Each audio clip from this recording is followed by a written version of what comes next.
By the time the church steeple disappeared under the white, people in Iron Hollow had already started talking about the storm in the past tense, as if saying it out loud would somehow make it smaller, as if naming terror gave a man power over it.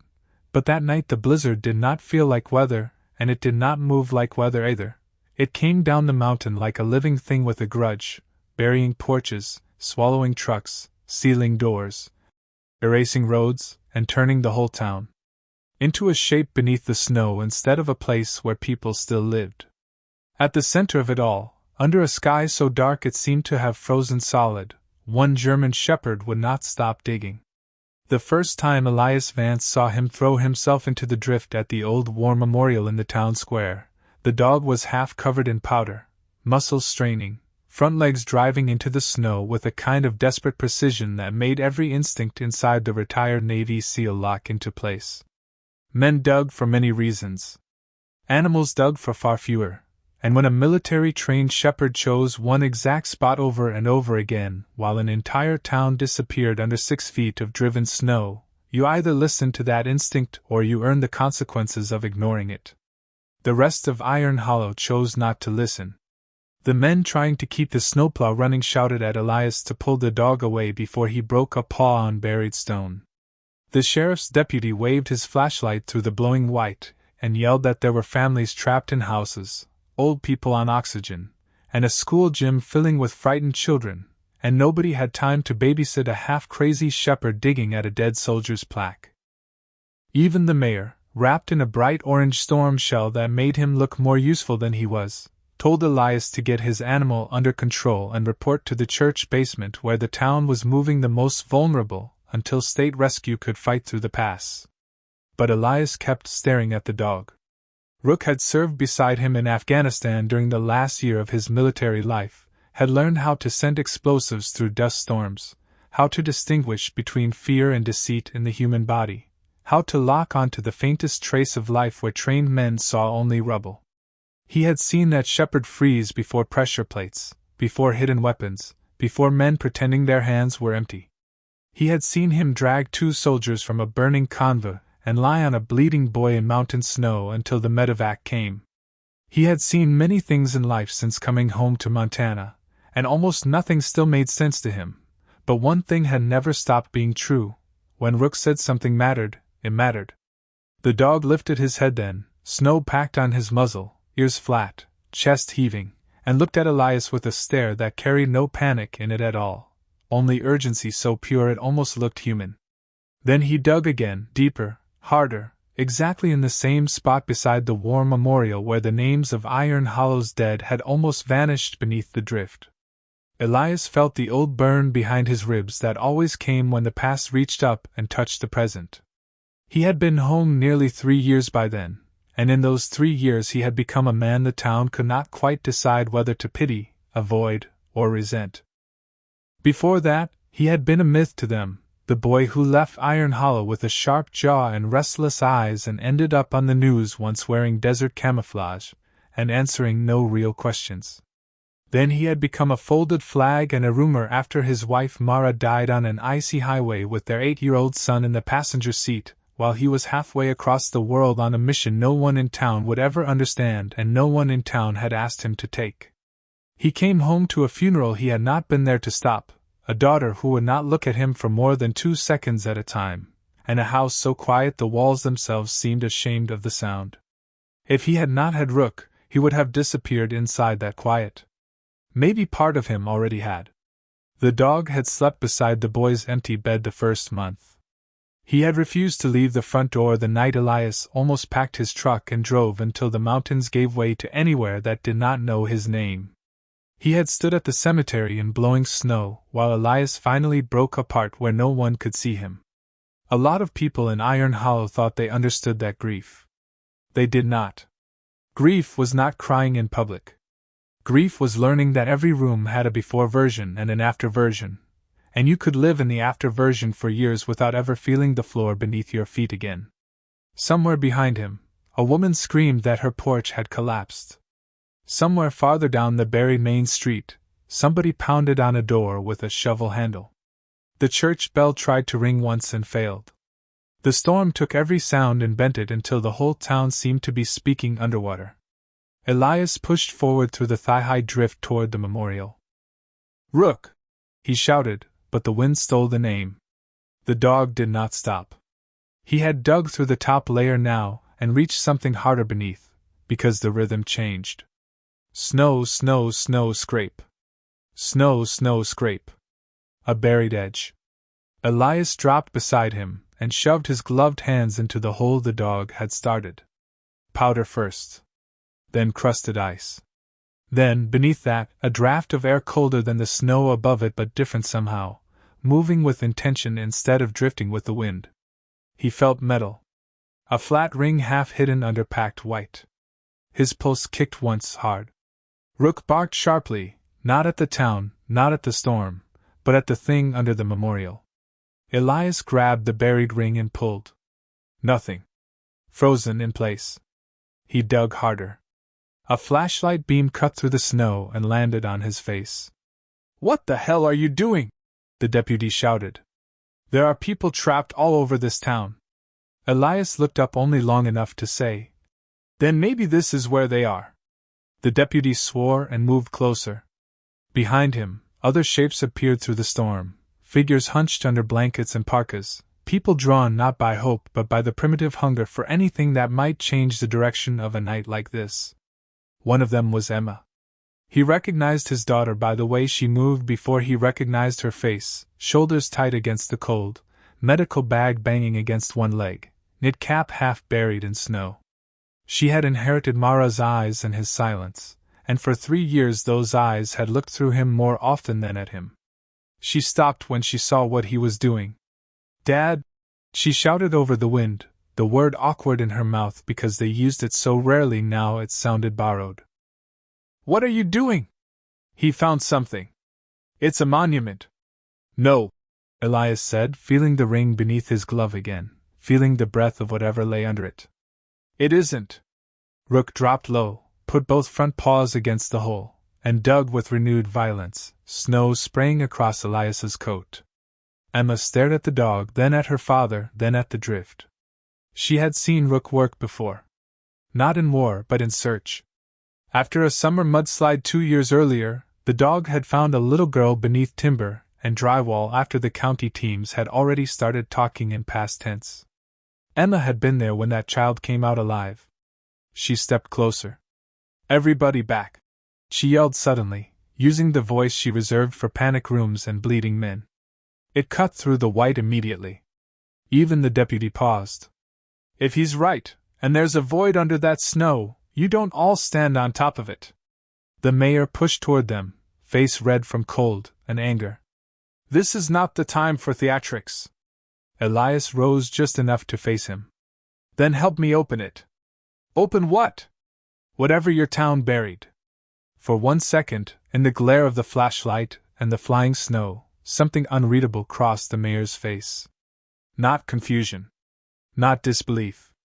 Something more dangerous because it vanished too quickly. Rook gave a violent tug with his teeth on the half-exposed metal ring, and the buried shape beneath the snow answered with a hollow, iron boom that rippled through the drift beneath all their boots. The crowd went still. The deputy looked down. Emma slowly knelt beside Elias. "That's a hatch," she whispered. The storm roared around them. Somewhere under the mountain, under the town, under the names carved into the stone of the memorial, something had just spoken back. Then, from beneath the buried square, so faint Elias almost thought the blizzard had made it up, came a second sound. 3 tiny knocks. A pause. Then 3 more. The moment a town realizes the ground beneath it has been lying is not loud at first. It begins in the eyes, in the way faces tighten around silence, in the way men who spent an hour shouting suddenly step back as if volume could no longer protect them from understanding. Iron Hollow stood in that silence while the storm kept burying it alive. Rook did not look at the people. He kept digging with the terrible certainty of an animal who already knew the answer, and had simply been waiting for the slower species around him to catch up. Elias dropped beside him again and drove both hands into the drift, while Emma set down her med bag and started clearing snow with the edge of a broken road sign. The deputy stared at the buried ring as if it might accuse him personally, then knelt and joined them. The mayor did not. He kept his boots planted 2 steps back from the hole, one hand on the hood of a stalled plow, face lit harshly by headlamps and blowing snow.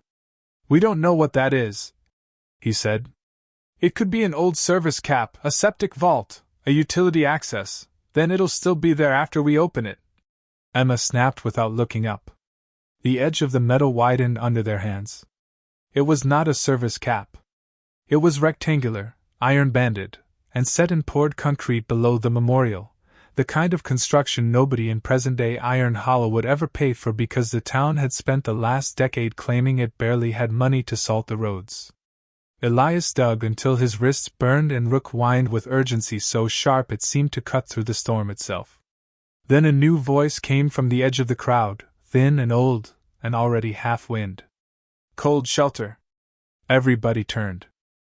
Jeb Mercer stood leaning on a snow shovel, shoulders stooped beneath an oilskin coat older than half the town, beard silver with ice, eyes narrowed not with age but with the pain of memory.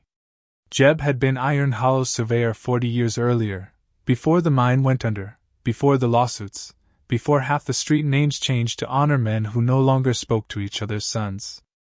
"My father used to talk about one," he said. "Civil defense, maybe. Built during the mine boom in case the highway closed. Said the company men stocked it for themselves and then told everybody it never happened." The mayor's mouth tightened. "With respect, Jeb, now is not the time for old stories." "Funny," Jeb answered, spitting snow from his beard. "Seems exactly like the time." Another sound rose from beneath the hatch. This time no one had to question it. Knocking. Human. Weak, intermittent, but unmistakable. Panic shifted shape in the crowd then. It stopped being abstract and became directional. A woman dropped to her knees beside the hole and started crying that her sister lived above the bakery across the square, and had stopped answering an hour earlier. Somebody else shouted that half the East Row houses sat over old minecut cellars. Emma snapped into motion. "We need pry bars. Shovels. Anything metal. And move the people who can't work to the church wall out of the wind." People listened to her because fear always listens to the person who sounds like they know what blood does in the cold. The deputy bellowed orders. Jeb sent 2 boys for chain hooks from the plow shed. Elias kept clearing the seam of the hatch while Rook's paws blurred beside him, front claws striking concrete now and throwing sparks when they hit iron. "Easy," Elias murmured automatically, one hand on the dog's shoulder for a second. Rook stilled only enough to look at him, snow packed between his eyes, chest lifting in white gusts. There was no confusion in that face. Only urgency. Only trust. Elias had seen that look across too many bad nights to mistake it. The first time Rook had looked at him like that, they were in a ravine in Cunard Province, and the earth itself had been seeded with death. The dog had frozen at a patch of dirt nobody else saw. Elias had trusted him, rerouted his men, and watched the place detonate 20 seconds later when stray rounds hit a hidden pressure line. The second time, the dog had led him to a collapsed mud wall and refused to move until they dug out a boy who would have drowned in the floodwater rising beneath the village. Rook did not care about rank, politics, pride, or grief. He cared about scent, movement, breath, fear, loyalty. He lived in truths too simple for humans to manipulate, which was why Elias had believed him more than he believed himself for a long time now. Emma worked across from him, her jaw set so hard he could see the muscle flutter under the skin. She had cut her glove open on the iron seam but seemed not to notice. He wanted to tell her to step back, to preserve her hands, to stop kneeling in the storm where the memorial and the hatch and the crowd made too sharp a picture of everything he had already failed to keep safe in life. He did not say any of it. He had learned the cost of trying to speak to Emma like the girl she had been before the highway took her mother and brother. She did not need protecting from snow. She needed, though either of them said it, a reason to believe her father could still be useful in a world where all his old usefulness had failed the only people who mattered. A pry bar arrived. Elias drove the curved end under the hatch lip and pulled. Nothing. Frozen solid. Jeb brought lamp oil from the plowshed. They poured it around the seam and scraped again. The deputy hooked a chain through the metal ring and anchored it to the plow blade. When the old machine finally coughed alive and tugged once, the hatch shuddered beneath the concrete with a grinding groan that seemed to rise from somewhere much deeper than the square. Everyone stepped back. Rook barked twice, sharp and commanding, as if directing a team rather than following one. Elias hauled on the bar again at the exact moment the chain pulled, and this time the seal broke. Warm air surged out of the black seam beneath the hatch, stale and metallic and tinged with diesel, paper, rust, and something unmistakably human. The smell of trapped people. The crowd recoiled. Emma leaned in.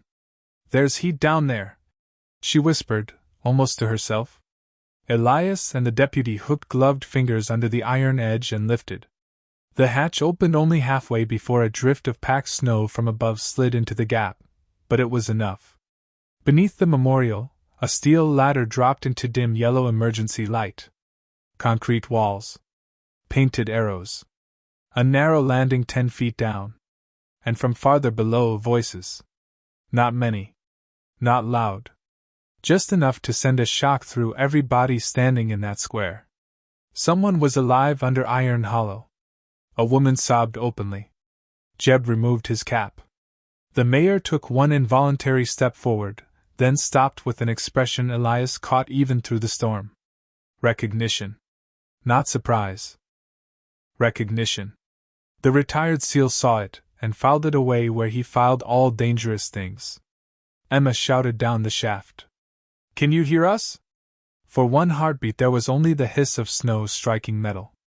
Then a child's voice floated up through the ladder well, weak and raw and terrifying because it was real. "Please hurry." The square broke apart after that.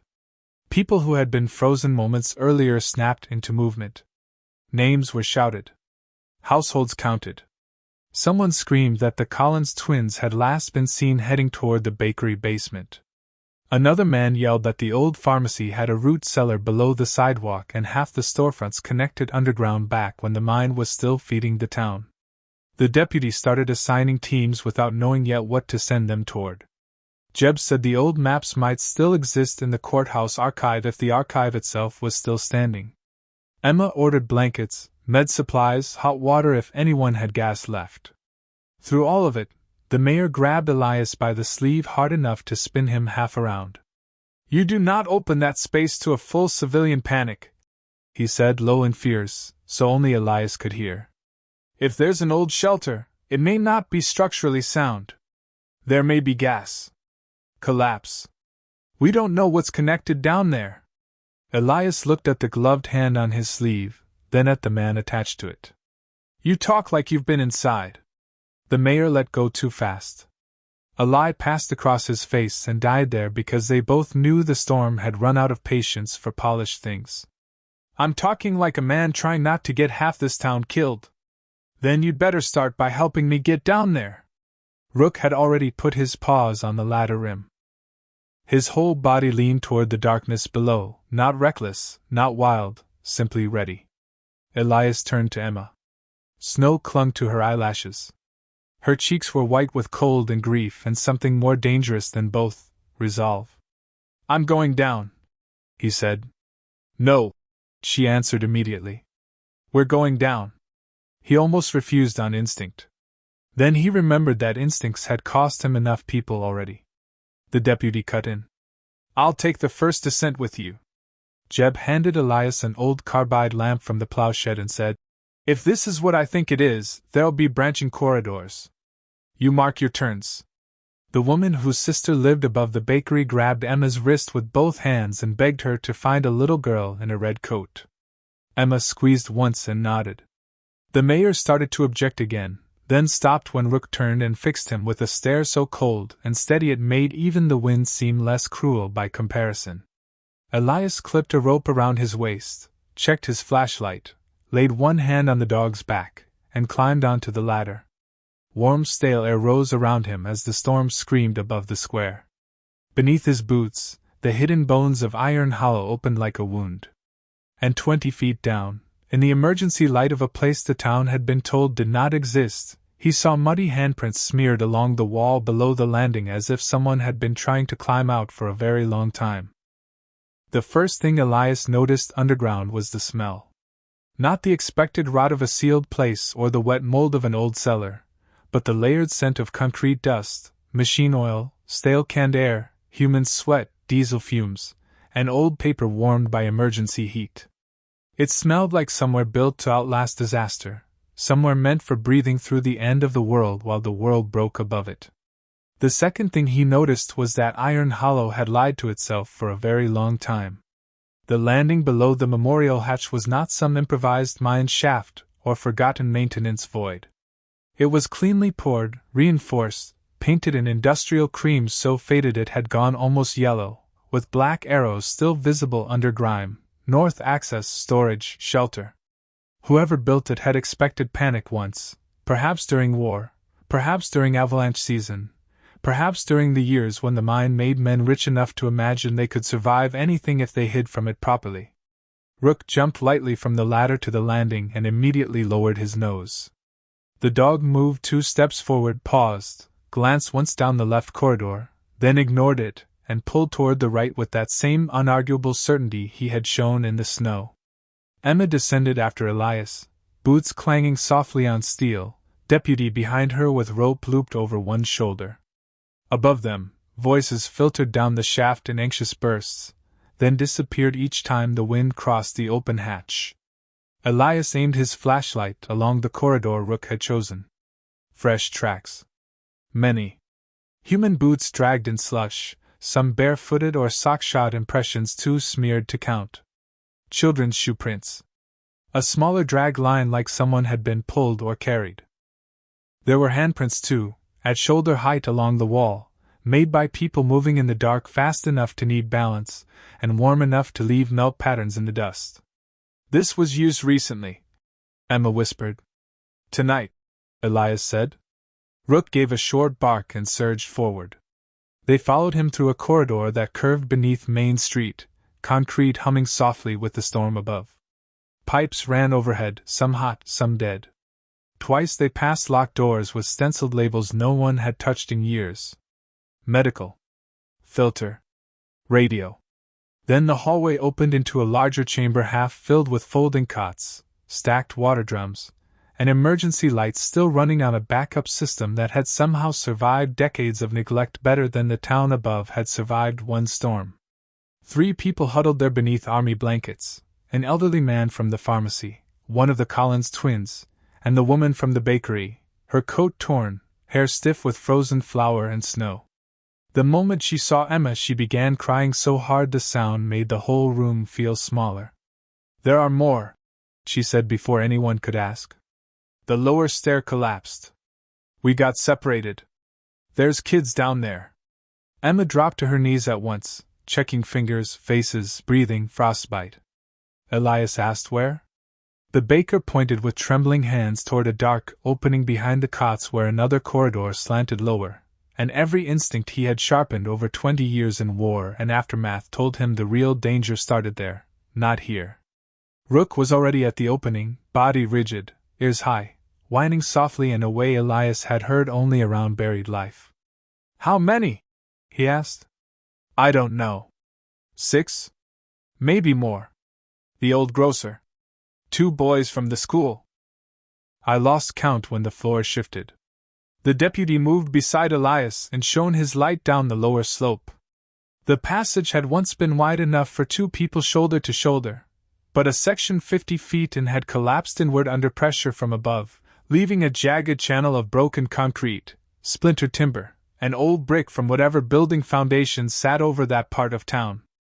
Between the debris and the ceiling was a crawl space no higher than a man on elbows. Beyond it, another weak light flickered. Voices drifted through. Alive. Trapped. Rook did not hesitate. He dropped low and crawled into the opening without waiting for permission. Rook!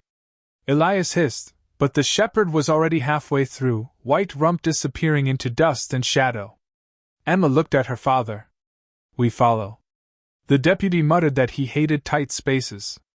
Elias almost said he hated them too, but hate had never stopped a thing from needing to be done. They crawled. Concrete dust coated their gloves and teeth. Broken rebar snagged coats.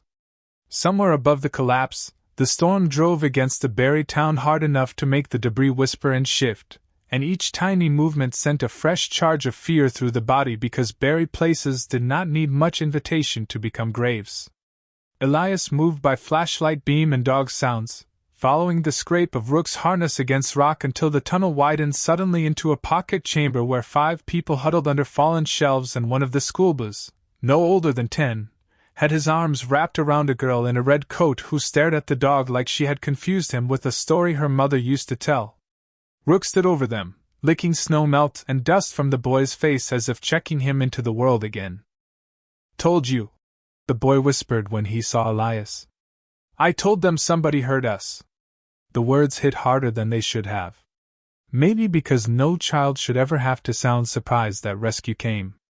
Emma slid beside the group and began working fast, hands sure despite the shaking in them. Frostnip, panic, bruising, dehydration, one possible broken wrist. The old grocer kept apologizing uselessly for falling and blocking the way. The girl in the red coat would not unclench one fist. When Emma gently pried the fingers open, she found a little brass key inside and looked at Elias with a confusion that could wait only as long as the storm allowed. "Where did you get that?" she asked the girl. "From the wall box," the child said. "Teacher said grab something important." A wall box. Elias shone his light over the chamber and saw, half hidden behind fallen shelving, a rusted emergency cabinet set into the concrete with paint flaking around stenciled letters. Lower access. Somebody had opened it tonight. Somebody had known what it was. "There are maps," the grocer whispered, following his stare. "Down deeper. Food too. Heat. We made it to the first room, then the floor went. We were trying to get to the church line."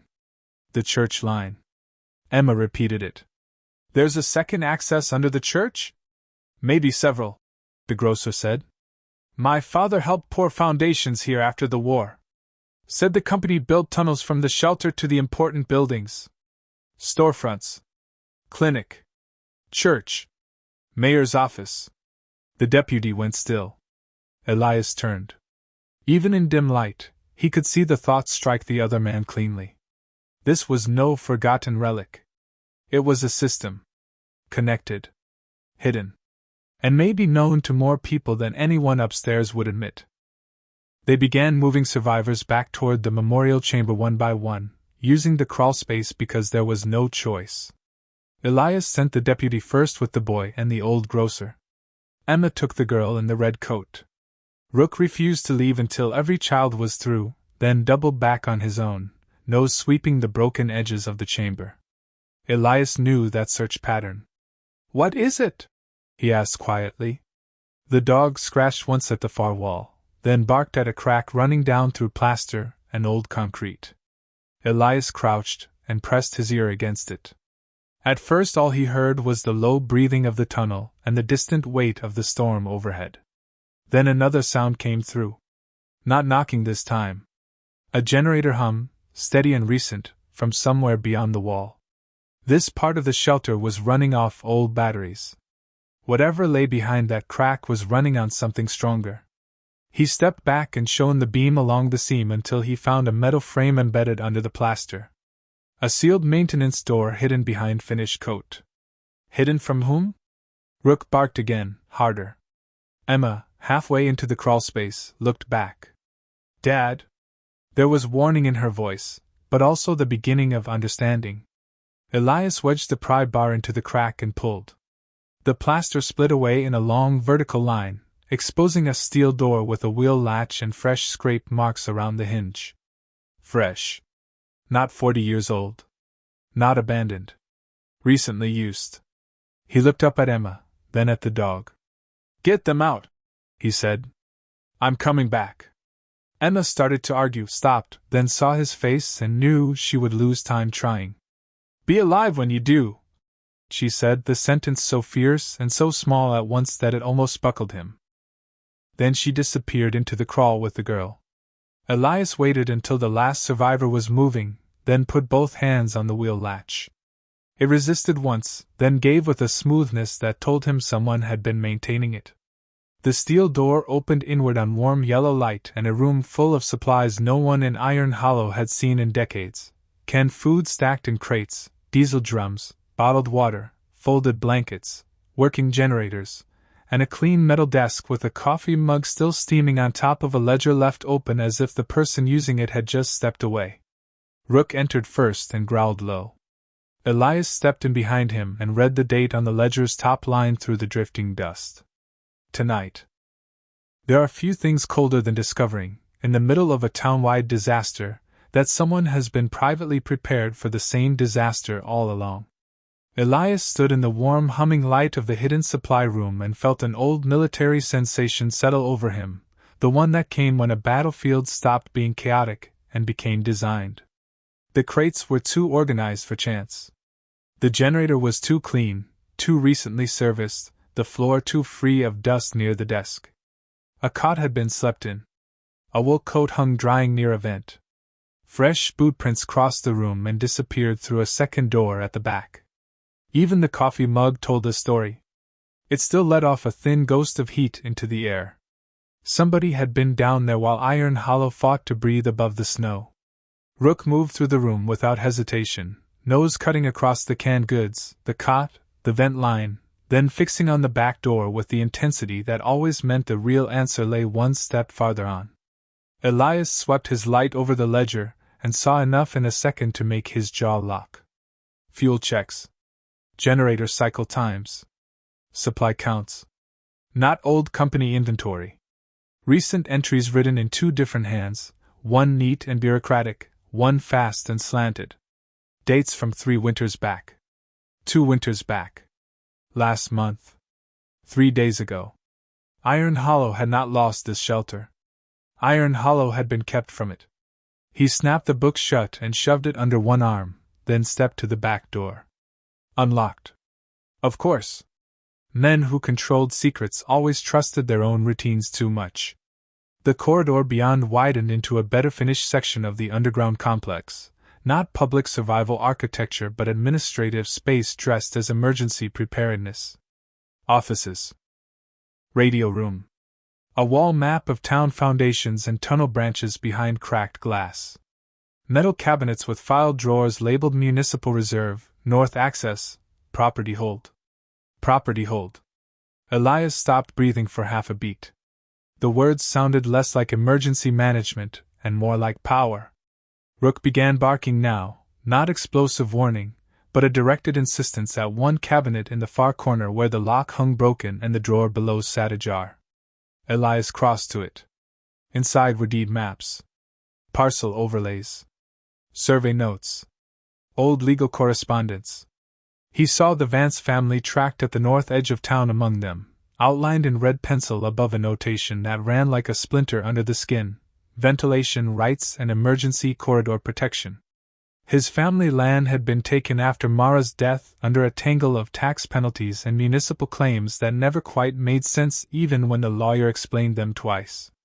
Standing there in the buried heart of Iron Hollow, he finally understood why. The town had not wanted his acreage. The men running the town had wanted what lay under it. Rook whined once and scratched at the next door, a heavier one with a coated panel and a manual wheel. Elias was still looking at the red line over his old property when footsteps sounded in the corridor behind him. He turned with the pry bar half raised. The mayor stood in the doorway of the supply room, snow still melting off his storm shell, 2 town councilmen behind him, all 3 with the stunned look of people who had been caught naked in a room they had sworn never existed. For a second none of them spoke. Then the mayor's eyes dropped to the ledger under Elias's arm, and whatever was left of public politeness in him died. "That does not leave this room," he said. It was not a request. It was the kind of sentence men used when they had forgotten that authority could rot. Elias looked once at the councilman. Both were pale. One would not raise his eyes. The other kept glancing at the supply shelves as if shocked by the quantity more than the betrayal. "You knew," Elias said. The mayor took one step forward. I managed risk. By hiding a shelter. By preventing chaos. You think you can open these corridors to a frightened town in the middle of structural failure and not bury them all? This system was never rated for full population occupancy. How generous of you to test it privately. The mayor's face twitched.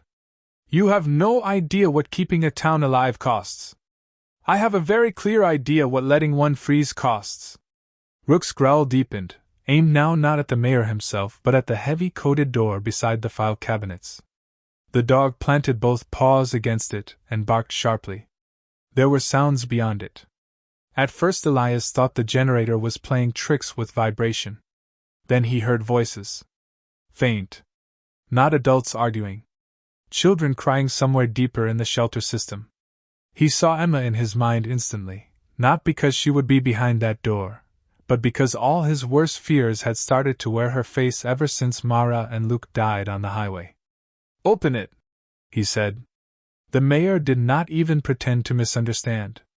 No, there are people behind it. There are sectors of this complex that were compromised years ago. Gas, settling, partial flooding.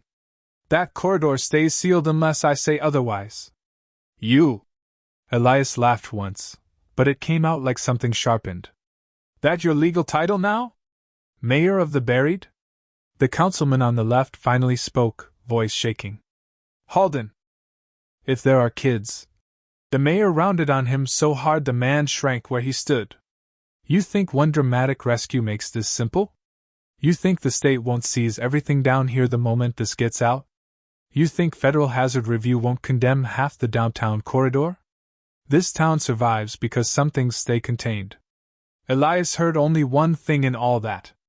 Not concern. Not even greed by itself. Fear of exposure.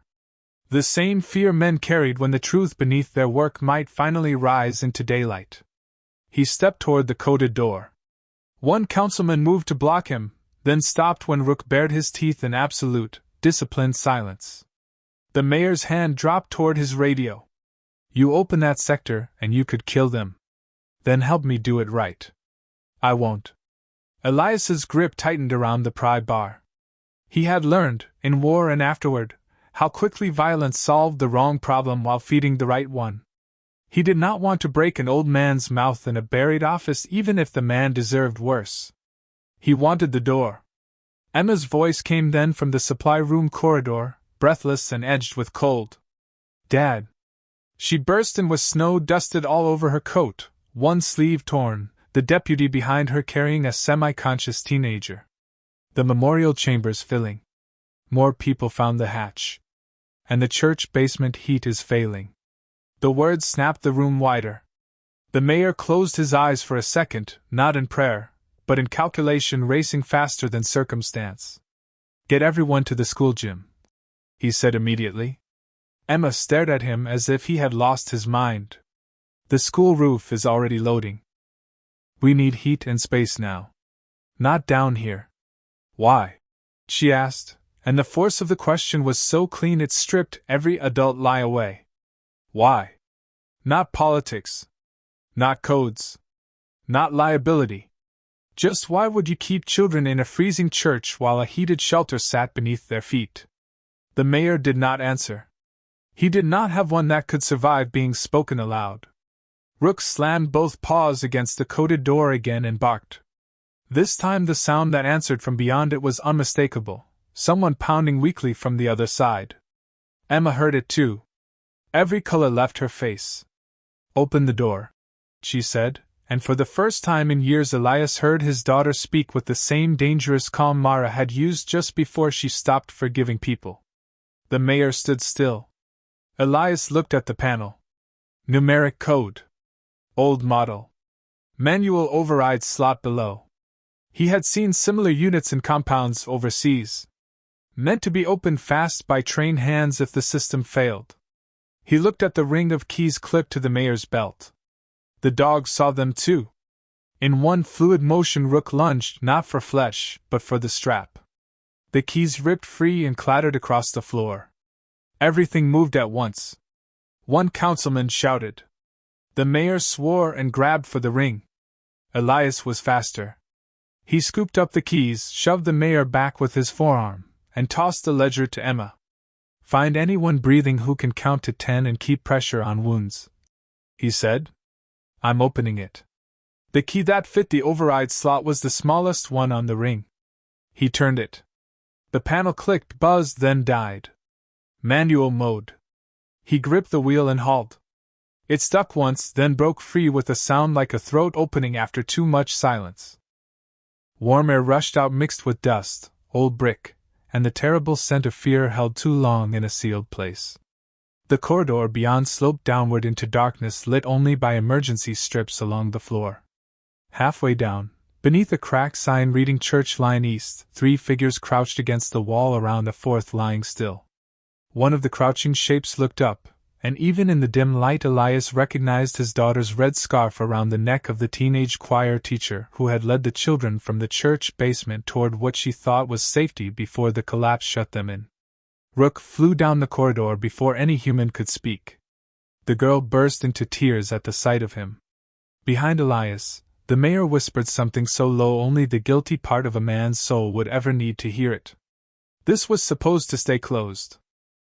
The choir teacher had managed to keep 4 children alive for nearly an hour in a sealed side corridor by doing the one thing panic rarely permits: thinking beyond the first fear. When the church basement furnace died and carbon monoxide began seeping from the old backup unit, she had remembered a metal service door behind stacked hymn books. A door everyone assumed led nowhere because it had not been opened in years. She took the children and went through it. The first stretch of corridor was warm enough to feel like mercy. Then the floor dropped in a partial collapse, the side gate behind them locked automatically, and their small miracle became a different kind of trap.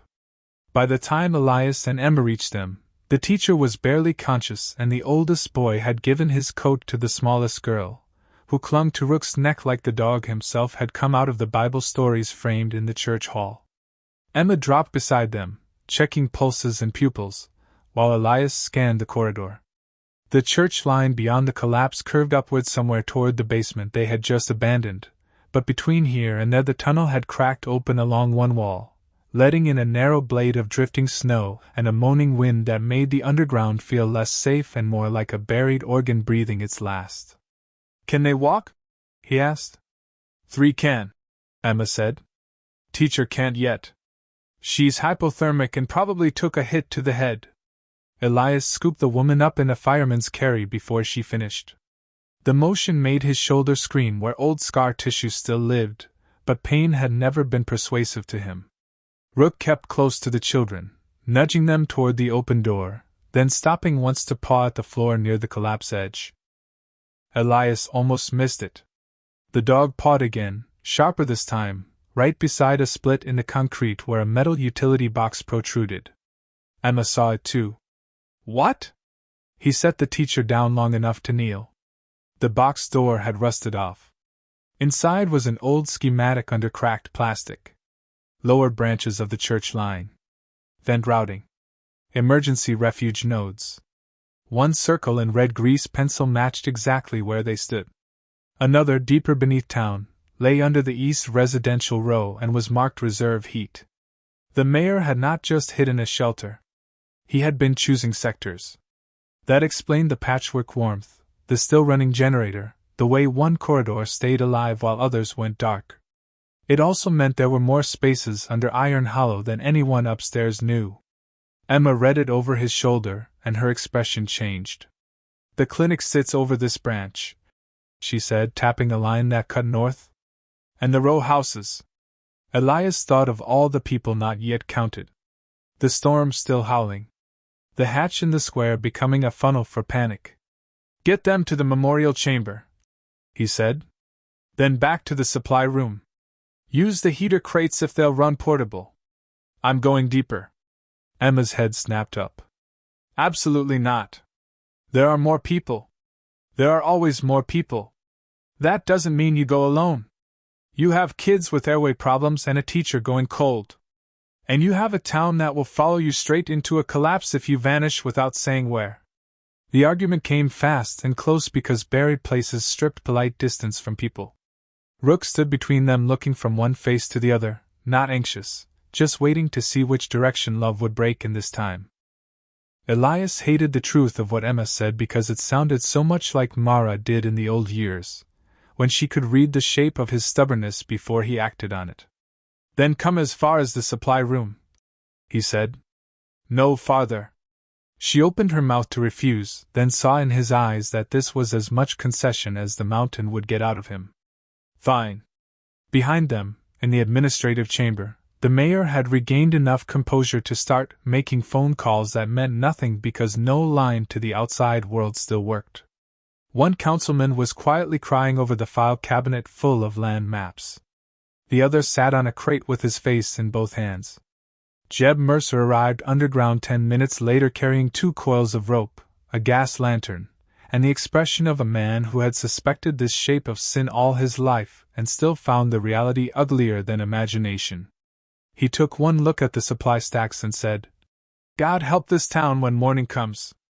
"God can wait," Emma answered while wrapping the choir teacher in thermal blankets. "We need people who can lift." Jeb nodded and started moving crates without another word. That was Iron Hollow at its best and worst. It could betray you for years and still hand you a shovel when the roof came down. Elias gave the deputy the schematic, pointed out the sectors, and told him to keep everyone in the upper chambers until they knew which lines were stable. The deputy looked at the mayor and asked a question that made the whole room still. "Who else knew?" The mayor remained silent. Jeb answered instead, bitter enough for all of them. "Enough men to keep a secret. Not enough to keep a soul." Rook whined and moved toward the deeper corridor branching off the reserve heat line. He had not stopped doing that since the hatch opened, as if some scent beyond the reach of human fear kept pulling him forward. Elias trusted that instinct more now than ever. He clipped a rope harness around his waist, took the gas lantern, and headed down the branch with Rook leading and Emma behind despite their agreement because, he realized with some exhausted dark amusement, stubbornness had not come only from his side of the family. The deeper corridor was different from the upper lines. Narrower. Older. Brick-faced in sections where original mine foundations had been converted into something half municipal, half private. Steam pipes ran along one wall, warm enough to beat moisture on the air. Twice they passed locked storage cages filled with coal and bottled oxygen. Once they crossed under a heavy steel beam where the ceiling had been recently reinforced with new bolts. "He was maintaining it," Emma murmured. "All this time." "Not he alone," Elias said. "You don't keep a system like this alive by accident." The passage dipped, curved, and finally opened onto a second chamber larger than the first. Here the shelter became something stranger and much uglier, comfortable. A furnished room sat off to one side with a real mattress, books, liquor bottles, a radio console, family photos turned face down on a shelf. The place was not just managed. It had been lived in. Rook ignored every part of it, and went straight to the far wall where another draft pushed from under a half-buried metal roll door. He began digging at the debris packed against it, the exact same motion he had used in the square above. The same spot behavior, now underground. Elias and Emma joined him. Brick, plaster, packed snow, broken shelving. Under it all, the bottom edge of the roll door, and beyond it, voices. More than one. Someone banged from the other side. Emma's eyes filled instantly because she recognized one of them before Elias did. "Noah!" she shouted. Her assistant from the clinic answered with a choking sound of relief. They tore at the debris. Rook dug like something possessed. The door rose 6 inches, then jammed on the collapsed material. Enough for air. Enough for hands. On the other side were Noah, 3 elderly residents from the row houses, and Mrs. Delaney, the librarian, all half frozen but alive. Behind them, through the gap, Elias could see shelves, cots, and another chamber slanting even deeper beneath town. "There's more," Noah gasped. "The lower dormitory. We heard knocking below but couldn't get the door." A deep shudder rolled through the tunnel and every light flickered. Dust fell in silver curtains through the lantern glow. Somewhere above them, the storm or the weight of the buried town shifted hard enough to make the deeper chamber groan. Emma went white. "Dad!" Elias knew that sound. Structural stress seeking a place to fail. He looked at the jammed roll door, at the trapped residents, at the dog who had already turned his head toward the darkness below where the new knocking started up in a frantic wild pattern. The storm had buried Iron Hollow. The shelter had hidden the first survivors. But the place Rook kept digging toward, the same impossible need that had started under the memorial, was still farther down. A collapsing town does not do so all at once. It fails by conversations between weight and weakness, by small permissions granted in the dark until some beam, some seam, some forgotten promise of concrete can no longer keep pretending it was enough. Elias felt those conversations in the soles of his boots as the deeper chamber complained around them. The upper shelter line still held. The memorial hatch still gave access. People were alive because of that. But whatever lay below the roll door had become the kind of question a man could either answer now or spend the rest of his life hearing in his sleep. Noah and the others came through first, one at a time under the half-lifted door, Emma guiding them, Rook refusing to step away from the jammed gap until the last pair of shaking hands cleared it. When Mrs. Delaney started apologizing for being slow, the shepherd pressed his head under her wrist and physically nudged her forward until she cried into his fur. Elias got the survivors into the furnished chamber and shoved a portable heater toward them from the private stores. "Stay with Emma," he told Noah. "Get them warm.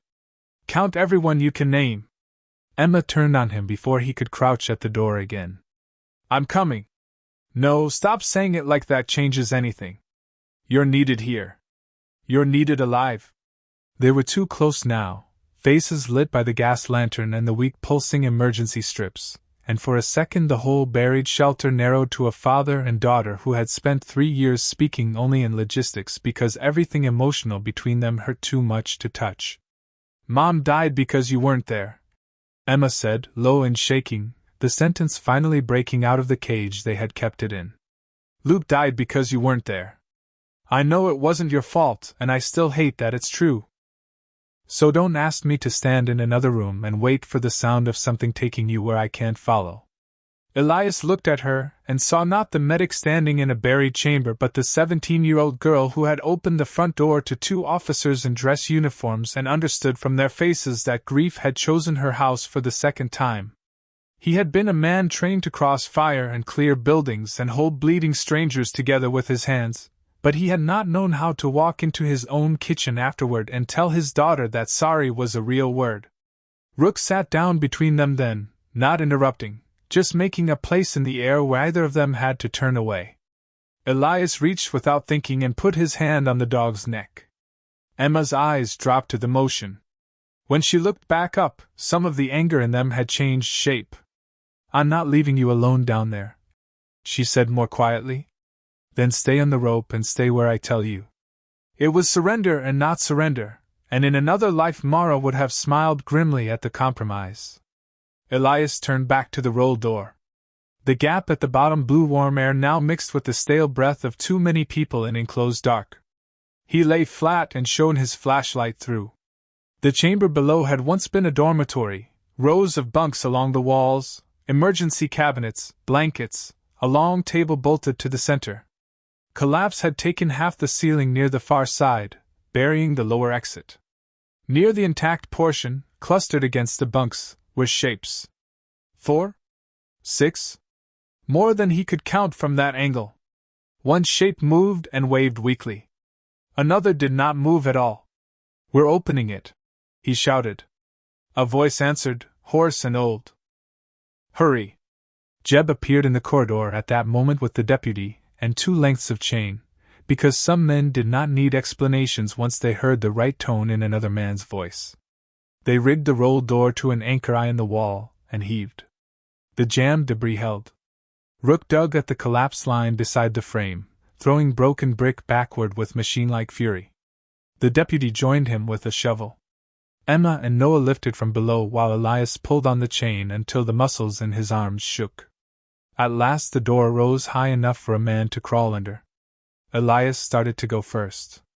Emma grabbed his sleeve. "Rope." He tied one end around his waist and shoved the other into her hand. "If you feel too hard tugs, pull." And if you feel the tunnel bury itself, she said, voice gone flat with effort not to let fear own it, I'm coming after you. He almost smiled. Almost. Then he slid under. The dormitory air hit him like a closed room in summer. Too many bodies, too much old heat, too much fear. Rook squeezed in after him before any human could stop him, and went directly to the unmoving shape at the far bunk. A man in his 60s. Pulse weak but there. Good. Elias began triage the way he had learned to do it under every sky except his own hometowns. Who can walk? Who is bleeding? Who is going cold? Who will die if we move them wrong? The old man who had answered earlier identified himself as Father Callow, the church priest, and pointed to the others between gasps. 2 of the row house women. A high school janitor. Little April Green from the East Apartments. And 1 more beneath part of the ceiling fall where they had heard banging for 20 minutes, and then not heard anything at all. Rook was already there, nose pressed into a wedge of debris no bigger than a coffin lid, whining in a low broken way that made every hair on Elias's arms rise. He knelt beside the dog and listened. Nothing. Then, just when the silence threatened to become a verdict, a tiny cough sounded under the slab. Alive. How many under there? He asked. Father Callow closed his eyes. 2. Her mother too. Time narrowed again. Elias got the mobile survivors toward the roll door. Emma received them one by one, her face changing each time someone emerged because every new life made the cost of delay sharper. Rook never left the slab. Elias cleared brick and plaster until his fingers bled inside the gloves, then got the chain under one broken beam. Back! He shouted. They pulled.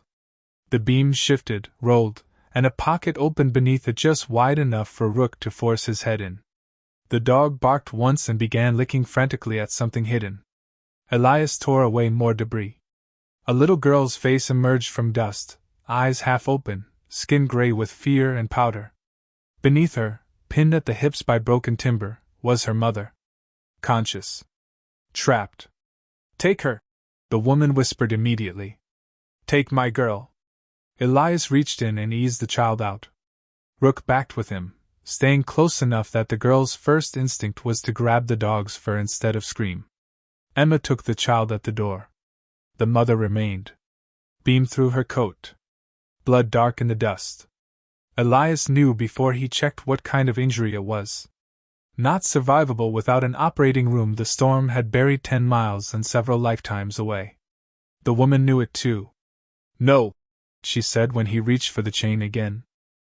If you move this wrong, the ceiling goes. I can, no. She coughed and looked toward the opening where her daughter had vanished into safety. Get them out. There are moments in rescue that never stop dividing a life into before and after. This was one. Elias had known them in war. He had hated every one.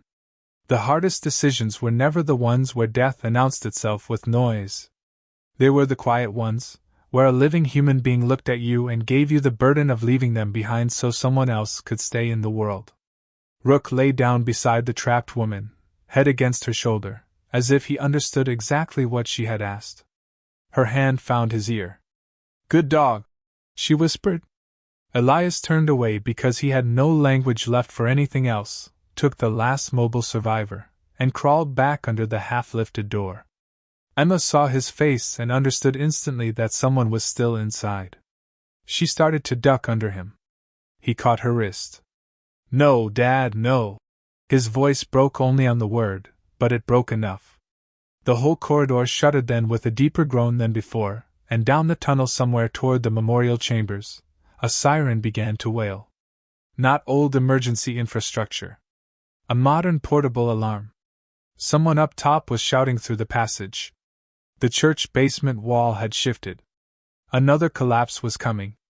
And over the alarm, from farther back toward the supply room, came the mayor's voice on a loudspeaker system he had no business touching underground, telling everyone in the shelter to move to the upper reserve chambers immediately because the lower sectors were being sealed.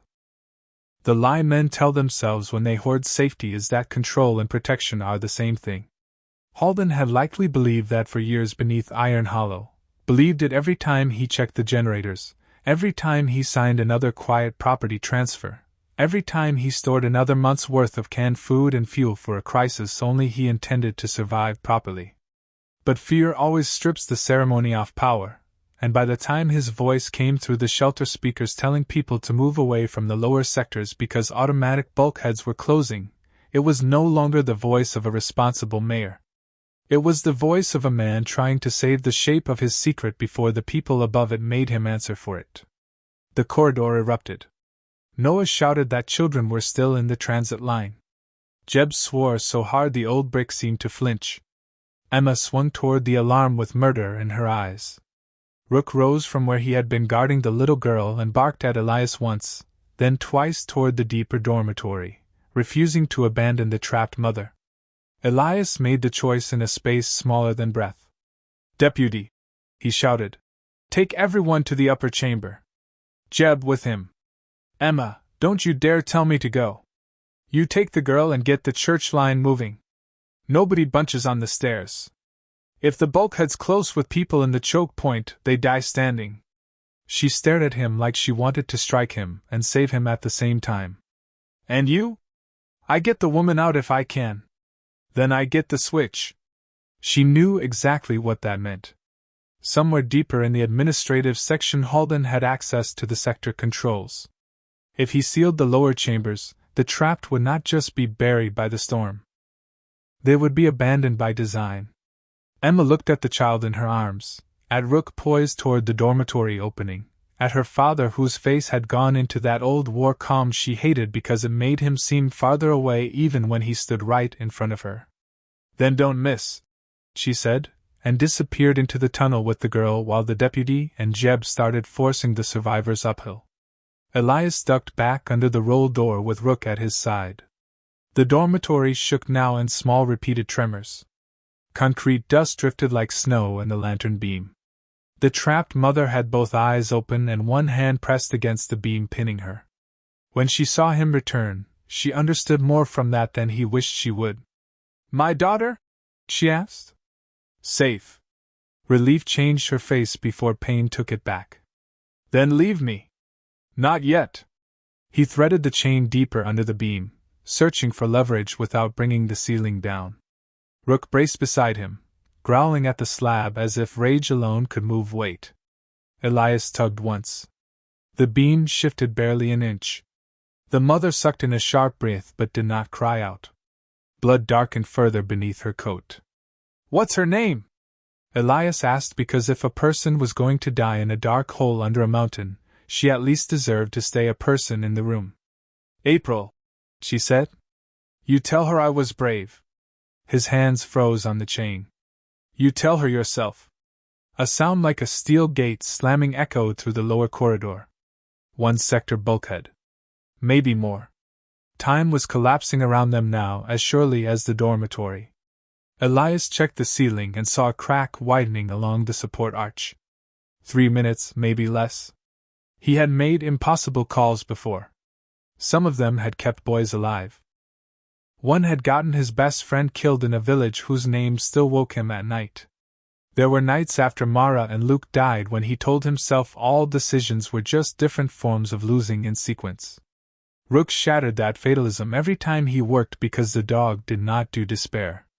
He did the next right thing until there was no next thing left. Elias looked at the shepherd. "One more," he said. Together they pulled. The beam shifted enough to free the woman's chest and one arm, but the lower half remained buried. Not enough. Never enough. Another tremor ran through the dormitory, stronger, cracking plaster from the wall. The woman saw the truth then. She reached for his sleeve with bloody fingers. "Go." He hated how quickly his body knew she was right. He hated more that she had to be the one to say it. He took her hand once, hard, and then he did the thing he would remember for the rest of his life. He left her with the dog for 3 seconds while he slid the little girl's red scarf from his pocket. Emma must have shoved it there when taking April, and tucked it into the woman's free hand. "She'll know," he said. Rook licked the woman's face, then backed on Elias's command, every muscle in him refusing the order even while obedience forced him to take it. They crawled under the roll door just as the first dormitory ceiling slab crashed down where Elias's legs had been. The door jammed shut behind them in a roar of dust and broken concrete. The woman's voice vanished inside it. Elias stood there breathing through pulverized masonry and lost while the siren screamed and the tunnel lights stuttered. Emma, halfway up the corridor, looked back and knew without asking. Grief passed over her face like a shadow across snow. Then the alarm changed pitch. The upper reserve bulkhead was closing. "Move!" Elias shouted. They ran. Not in clean lines, not with heroics, but in the ugly stumbling speed of people who understood a sealed steel door could kill as effectively as weather. The corridor toward the administrative chamber had become a river of terrified townspeople moving the wrong direction because Halden's loudspeaker kept ordering them upward while the actual safe path required crossing the junction he was trying to isolate. Children cried. The old grocer nearly fell. The choir teacher carried 2 blankets and refused to drop either because some frightened part of her mind had attached survival to fabric. Emma grabbed shoulders, shoved people into a wall line, bellowed instructions learned in emergency rooms rather than battlefields. Jeb stood by the corner like a broken prophet, sending bodies left instead of right with curses sharp enough to wake the dead. The bulkhead ahead, a steel slab hidden in the ceiling, had already descended halfway into the passage. Beyond it lay the memorial chamber, the supply room, and the route to the square. If it closed fully with people on the wrong side, they would be split into groups the shelter could no longer support. Halden knew that. Elias felt a new kind of cold move through him. Not fear. Clarity. He shoved the boy from the school line through the narrowing gap, then an old woman, then Noah. Emma crawled the choir teacher under with inches to spare and turned back for the last child in line. The steel gate screeched lower. Rook darted under first, then whirled and seized the back strap of the child's coat in his teeth, dragging the little body through as the edge of the bulkhead clipped the heel. Emma rolled with the child into the far side and came up on one knee just as the gate slammed into the floor where she had been. Elias remained on the wrong side. The corridor fell silent except for the pounding of fists on steel from both directions. For one heartbeat, father and daughter stared at each other through the narrow grated inspection slot cut into the bulkhead. Emma's face strained of everything except terror. "Dad!" Rook exploded, barking and clawing at the steel with frantic violence. Elias forced his own breathing steady. "Get them to the memorial hatch!" he shouted through the grate. "Now!" "No! Emma!" The name hit the passage like a command because there was no time left for softness. She flinched. The child in her arms was crying. Behind her, people were turning to panic again. Duty pulled at her from 2 directions at once, and he saw the exact second she chose the living over her own fear. It nearly broke him. "You come back," she said, voice splintering. "Do you hear me? You come back." Then Jeb dragged her bodily away toward the upper chamber because saving people sometimes required cruelty too. The last thing Elias saw through the grate before they vanished was Rook refusing to move, planted at the steel door, ears high, eyes locked on him with a horror he had never seen in the dog before. Then the loudspeaker crackled again, closer now, and Halden's voice came through the lower corridor calm as a winter sermon. "I warned you what would happen if you opened the wrong sectors, Elias. Now put down the pry bar and come talk to me before the mountain decides for both of us." If fear is a fire, then rage is the cold room at its center where everything sharpens.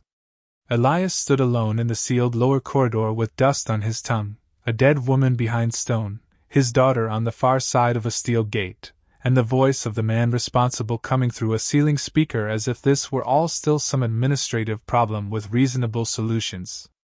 The retired SEAL felt his grief change shape. It stopped being a wound and became a tool. "Where are you?" he asked, not because he needed to know, but because calm, unsettled men like Halden more than shouting ever did. The speaker hissed. "In the operations office. Where I've always been when this town needed somebody to make ugly choices."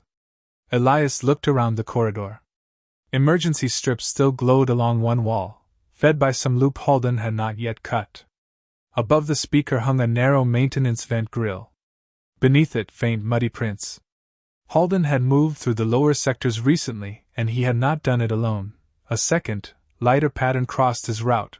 Perhaps one of the councilmen, perhaps the nameless maintenance pair who kept this place alive in secret. The corridor to the operations office lay back past the supply room and the property files. Through a junction Halden likely assumed the bulkhead closure had secured. He was wrong about one thing. Bulkheads kept people out if the people chose the corridor. Elias had spent years going through walls. He took the pry bar and moved toward the maintenance vent. "This doesn't end with a speech," he said. Halden answered with a bitter laugh. "No. It ends with me keeping enough heat alive for the majority, while you pretend one man with a dog can outmuscle engineering." Elias drove the pry bar into the grill screws and ripped the metal free. Behind it ran a service duct shoulder-wide and dust-choked, warm from diverted air. He slung the lantern on his belt, climbed in, and began crawling toward the sound of Halden's voice. The duct vibrated faintly with the shelter's failing heart. Somewhere above and to his left, footsteps ran, people in the memorial chamber being redirected toward the hatch. Somewhere else, maybe beyond the supply room, a metal door slammed. Halden was moving sectors manually. The old man had not panicked into this system. He knew it too well. Elias crawled past one vent opening and looked down into the edge of the administrative corridor. No one. Past another and saw one of the councilmen sitting on the floor with his hands over his head, refusing to move. At the third vent, he found what he needed, the operations office below. Halden bent over a control board, coat off now, shirt sleeves rolled, one hand on a set of old industrial levers and the other bracing a radio handset to his ear. The calm in the mayor's body language had cracked. He was sweating. Good. Elias backed out and kept moving until the duct met a vertical shaft descending behind a maintenance cabinet. He dropped the last 6 feet into darkness, landed hard, and came up in a narrow utility closet that smelled of burnt dust and old paint. Through the slats of the cabinet door he could see Halden at the control board and, farther back, one councilman arguing with him in a voice too low to make out. Rook's barking echoed faintly through the steel bulkhead somewhere behind the office, each burst of sound drilling into Elias's spine. He had to get that gate open before panic ripped the memorial chamber apart. He also needed Halden alive long enough to tell the town the truth with his own mouth. That, more than any instinct, kept the next 30 seconds from becoming murder. Elias kicked the cabinet door off its hinges and crossed the office before either man finished turning. The councilman stumbled back. Halden went for a lever. Elias hit him with the flat of the pry bar across the forearm hard enough to make the bones of the hand and the metal handle ring together. The radio flew. The mayor cried out, more in fury than pain. The councilman raised both hands and backed into the file wall. "Don't," he whispered, but Elias was not looking at him. Halden clutched his wrist and tried to recover his authority by standing straighter, which might have worked if blood were not already running down his cuff. "You think this makes you a hero?" he spat. "No," Elias said. "Just honest." He looked at the control panel. Sector maps, temperature gauges, blower status, bulkhead toggles, all older than anything currently used in Montana municipal systems yet kept in suspiciously serviceable condition. One lever labeled lower isolation sat halfway down. Another, Church East Return, was locked by a padlock whose key had to be somewhere on Halden's person or in the office. The memorial chamber bulkhead indicator flashed red. Halden saw him reading and smiled through pain, because control addicts always smiled when they believed only they understood the machine. "You can't just open everything," he said. "The lower dormitory is compromised, the east line is unstable, the north intake shaft needs manual pressure relief, or you'll backflow exhaust into the memorial chamber. I've spent years learning how to keep this from killing people. You spent years deciding which people." Halden's face hardened. "Because somebody had to. Iron Hollow died when the mine did. You think sentiment pays for structural maintenance? You think your family land taxes covered even one of these filters? The state left us. The company left us. Men like me kept enough alive to matter." Elias stepped closer until the older man had to look up at him. My son mattered. Halden said nothing. My wife mattered. The families in the row houses mattered. The kids in the church mattered. The mayor's silence became its own confession. Behind Elias, the councilman sank slowly into a chair as if his spine had finally tired of carrying complicity. Your property sat over the primary north vent and the east service branch. Halden said at last, voice quieter now, not because remorse had found him, but because truth had become unavoidable. We needed access rights. The town needed this shelter. Then you ask? And let grief-struck people refuse because they wanted their little acre and their view? You ask? Halden laughed bitterly. Your wife would have fought me in court for years. Elias felt the room narrow to a single point. Mara, stubborn and brilliant and warm enough to make Iron Hollow's long winter seem like a challenge instead of a sentence, had once told him the ugliest men in a small town were the ones who confused efficiency with virtue. He saw her then not in memory but in the shape of what Halden feared most, a woman who would have forced him into daylight. The thought made his next word steady. Open the bulkhead.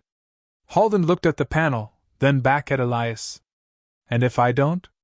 The answer came from behind the wall. Rook's barking changed, sharpened, then stopped abruptly. Silence. Elias knew that silence too. The dog had found something. Or someone. He pivoted toward the far office door just as a muffled metallic groan rolled through the structure. Not collapse. Motion. The church east return lever had shifted on its own or under pressure from the trap sector. Somewhere, maybe in the memorial chamber line, Rook was forcing a mechanical problem into visibility the way he had forced the hatch in the square. Elias grabbed Halden by the front of his shirt and shoved him toward the panel. The key. Halden reached, shaking now, into his pocket and produced a small brass utility key. Elias snatched it, unlocked the return lever, and forced it upward. The board sputtered. Lights dipped. Then the bulkhead indicator switched from red to amber. One more step. Manual release required at the gate itself. Of course it did. Nothing in Iron Hollow's buried heart had ever been designed to trust ordinary people with a full rescue. Elias threw the keyring to the councilman. Open every storage cage on the upper sectors. If a door can unlock it. The man caught the keys like they were explosive. Halden said, You open that gate and the memorial chamber may overload with exhaust. Elias stepped to the vent schematic, saw the route, saw the intake pressure imbalance, and knew the mayor was telling partial truth because partial truth was his favorite weapon. Then the north relief has to open first. From outside. Elias turned slowly. Outside where? Halden gave the smallest, most poisonous smile of the night. At the memorial. The same spot your dog kept digging. The realization hit all at once. Rook had not been trying only to find a hatch. He had been trying to access the intake relief shaft below the memorial foundation. There was another control beneath the same snow-covered square. The dog had been telling them from the first second that the buried town breathed wrong. A pounding hammered at the far office door. Then claws. Then Rook's bark, thunderous in the metal frame. Elias yanked the door open and the German shepherd launched inside coated in dust and snow and fury, stopping only long enough to seize Elias's sleeve and pull toward the memorial line. The dog had done his part. Now the man had to survive his. The route back to the memorial chamber felt longer because now every second had become measurable in lungs. Halden's partial confession had turned the shelter from a hidden space into a machine with a visible weak point, and weak points were things Elias understood better than bureaucracy ever would. He dragged the mayor with him by the collar through the administrative corridor because the old man was more useful breathing than bleeding and because, somewhere in the part of himself still ruled by grief, he wanted Emma to see with her own eyes that truth had a body attached to it. The councilman ran ahead with the key ring, unlocking cages and storage doors as he went, his face wet not with snow but with the collapse of the life he had helped cure it. Rook was out front, never more than 6 paces away, stopping at each junction to make sure Elias took the correct line, then surging on again when he did. They hit the memorial bulkhead corridor to find chaos pressed against steel. On one side of the gate, townspeople jammed the chamber with blankets, crying children, steam from hastily opened ration cans, and the bitter edge of exhaust creeping into the air. On the other side, the lower tunnel held Elias, Halden, and the dog. Through the grate in the bulkhead, Emma's face appeared, pale and furious and full of a fear she was trying not to let the children see. "Open it!" she shouted. "Working on it!" Elias jammed Halden's utility key into the manual release slot at the gate frame and turned. Nothing. He remembered then what the mayor had said, north relief first. He spun and looked at the memorial chamber ceiling plan stamped on the corridor wall. Intake shaft below memorial foundation. External crank housing under square pedestal. The same place Rook had been digging in the storm. "We have to go back up," he said. Emma stared at him through the grate as if the sentence itself were a betrayal. "Then go!" she fired back. "Because if this air gets any worse, they won't have to freeze to die." He handed her the utility key through the grate. Their fingers touched for a second, the briefest contact, but it carried more between them than all their conversations since Mara's funeral. "If I'm not back in 10 minutes," he said, "take everyone through the upper hatch in waves. Nobody rushes the ladder." "You'll be back sooner," she answered, not because she believed it fully, but because fathers were not the only ones allowed to build survival out of stubbornness. Elias turned and ran for the memorial access ladder with Rook alongside him, and Halden dragged half-stumbling behind. The hatch to the square was still open overhead, but the storm had done what storms do when humans pause to argue. It had refilled the world. Snow had drifted waist-high around the ladder opening, and the memorial itself was almost gone again under white. Dawn had not yet come.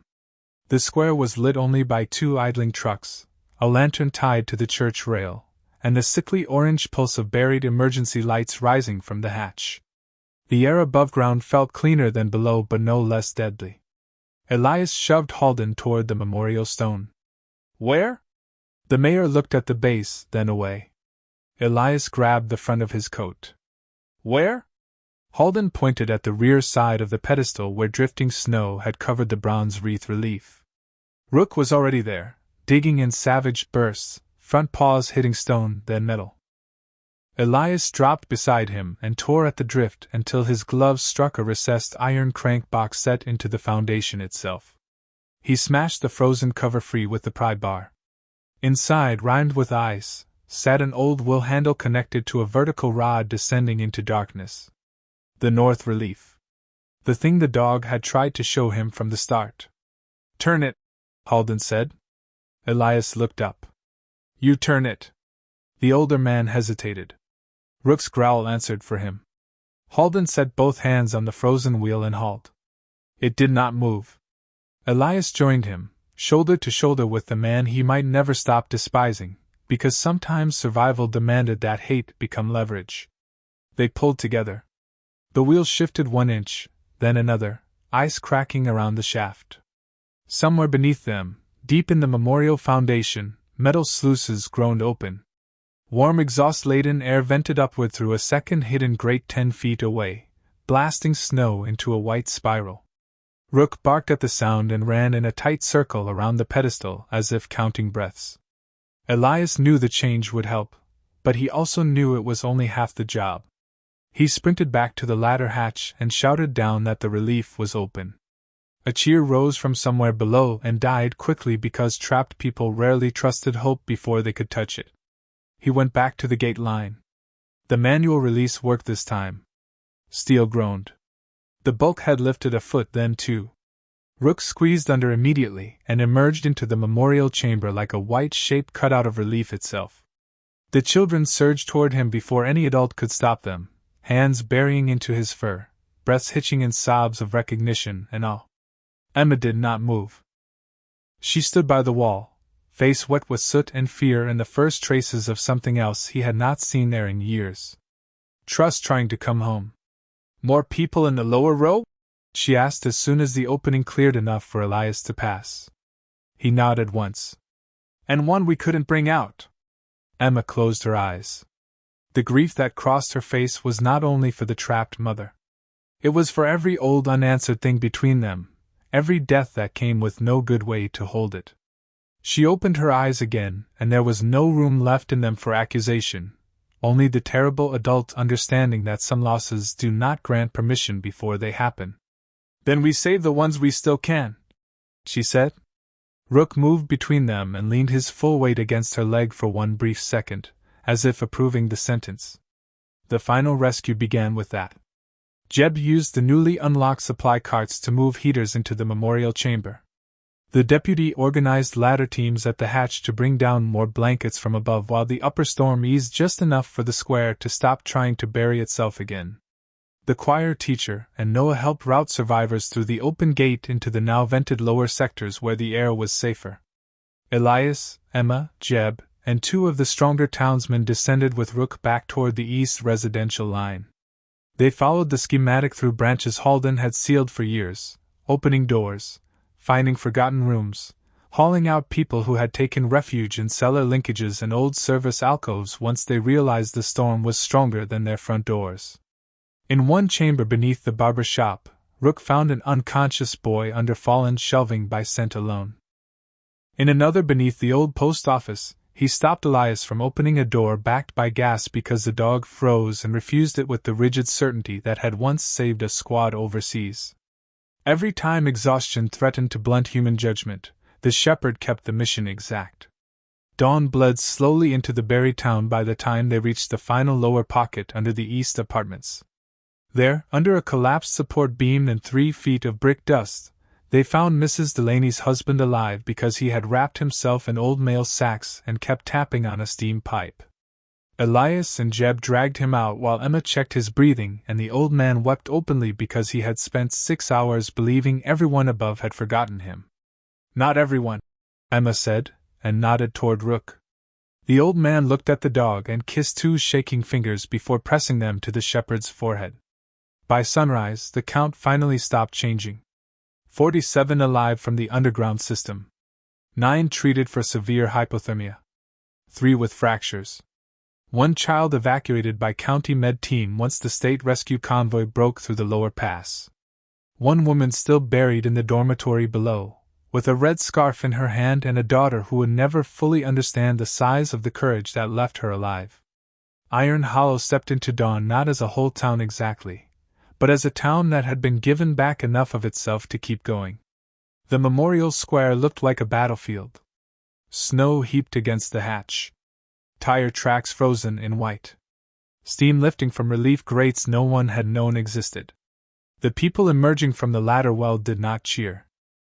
They were too tired, too changed, too full of the knowledge that warmth had sat beneath their feet for years while fear and greed ruled above. They looked at Halden standing in the square wrapped in a borrowed blanket with the deputy at his elbow, and they looked at the file boxes Jeb had dragged up from the administrative chamber, and they began to understand that the blizzard had buried more than the town. It had uncovered it. Morning in Iron Hollow arrived with the kind of brutal beauty that makes survivors angry before it makes them grateful. The sky cleared into a hard blue so bright it hurt the eyes. Snow on the rooftops flashed like hammered silver. The pines above town stood bowed and glittering under the storm's weight, and smoke finally began rising from chimneys again as generators were rerouted and county crews clawed open one road at a time. If a stranger had driven through at noon, he might have called it peaceful. Anyone who had spent the night under the memorial knew better. Peace had not fallen out of the sky with the daylight. It had been dug out by bloody hands and one relentless shepherd who refused to leave the same spot even when an entire town told him he was wrong. The first public thing Halden said after sunrise was not an apology. Men like him almost never begin there. Standing on the plow platform beside the square with the deputy, the councilman, the county emergency director, and half the town staring up through grief and exhaustion, he tried to speak in the careful legal language that had protected him for years.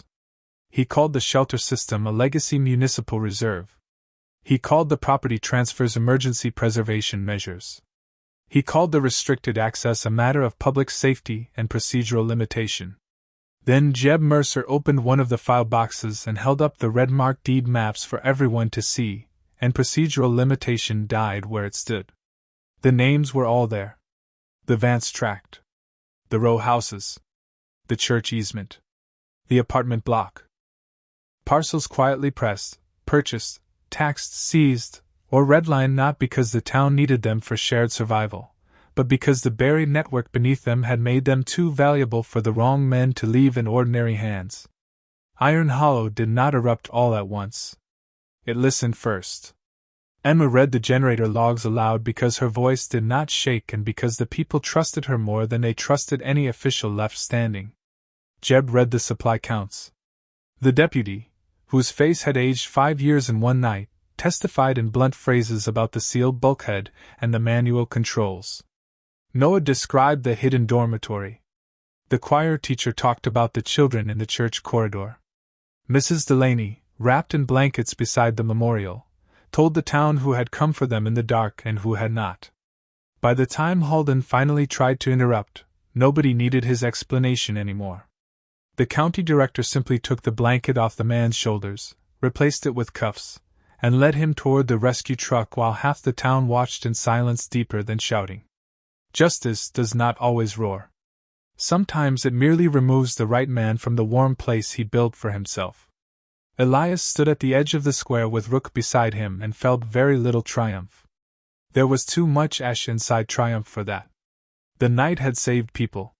It had also confirmed every ugliest instinct he ever had about what fear turned into when power married it. Emma moved through the square treating Winburn, checking pulses, assigning people to hot broth and dry gloves. 3 times she passed within 10 feet of him before stopping. The 4th time she did stop, she stood beside him without speaking and followed his gaze toward the memorial hatch where county engineers were lowering inspection lights into the system for the first honest survey it had ever received. Rook leaned gently against both their legs at once. "She asked for me to be brave," Emma said finally. Elias knew at once whom she meant. He took the folded red scarf from his pocket where he had kept it since the dormitory collapse and handed it over. Emma held the cloth in both hands for a long time, eyes fixed on the memorial stone that had hidden so much. "I used to think bravery was what took you away from us," she said. The words entered him like cold air and stayed there.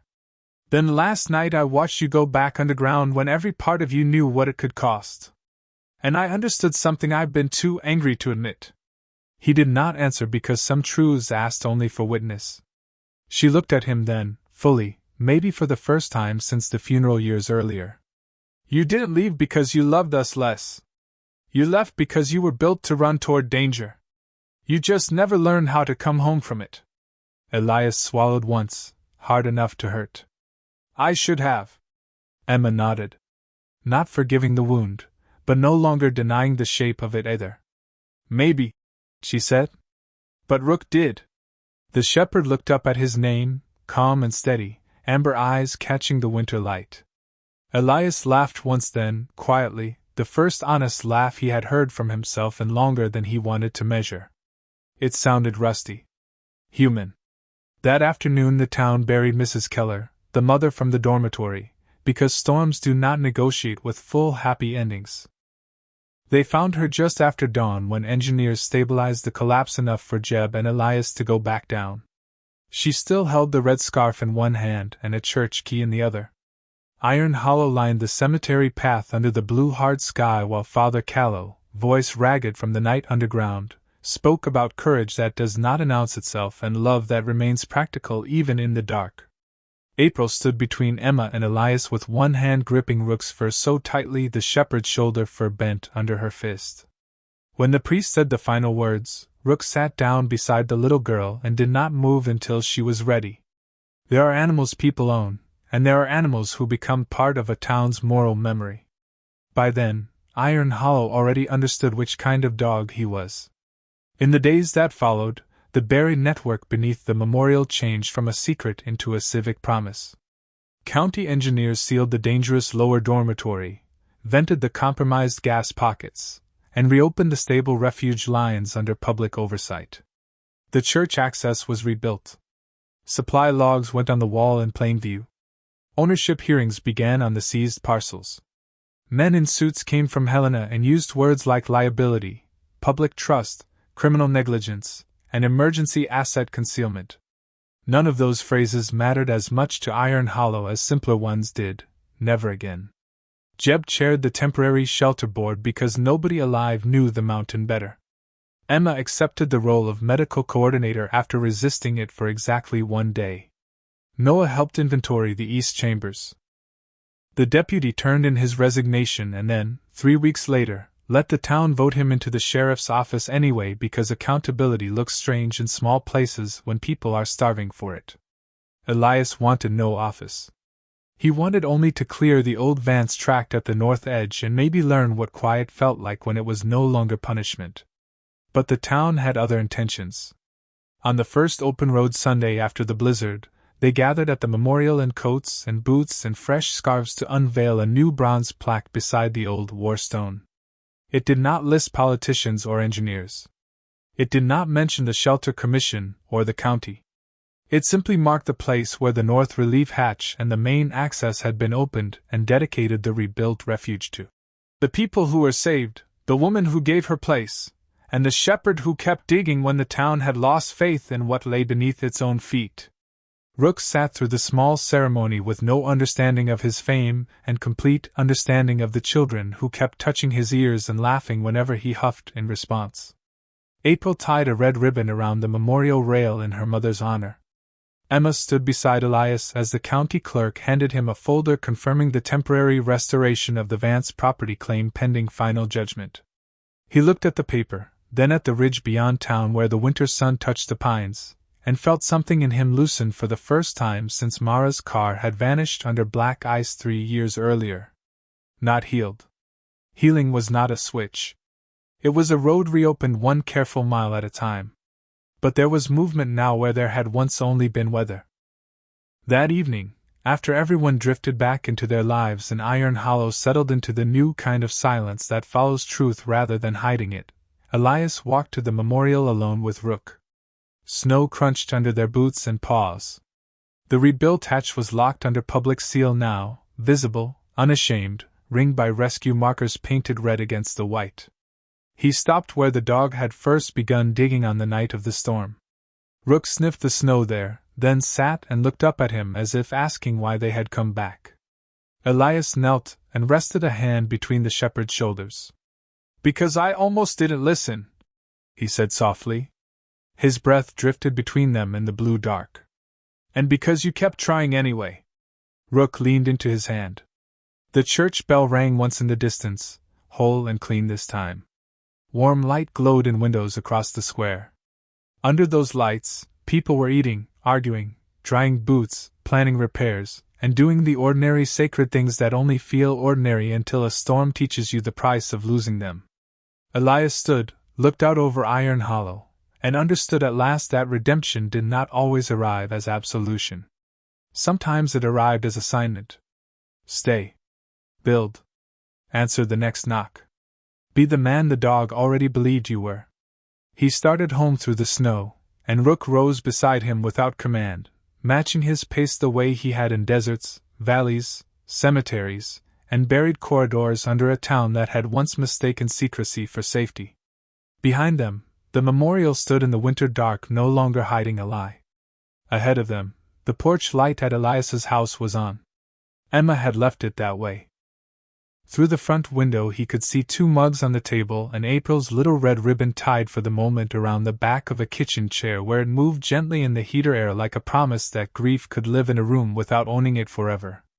The blizzard had buried the whole town. That part was true. But one shepherd had kept digging at the same spot, and because of that stubborn faith, Iron Hollow did not just survive the storm. It learned where to begin again.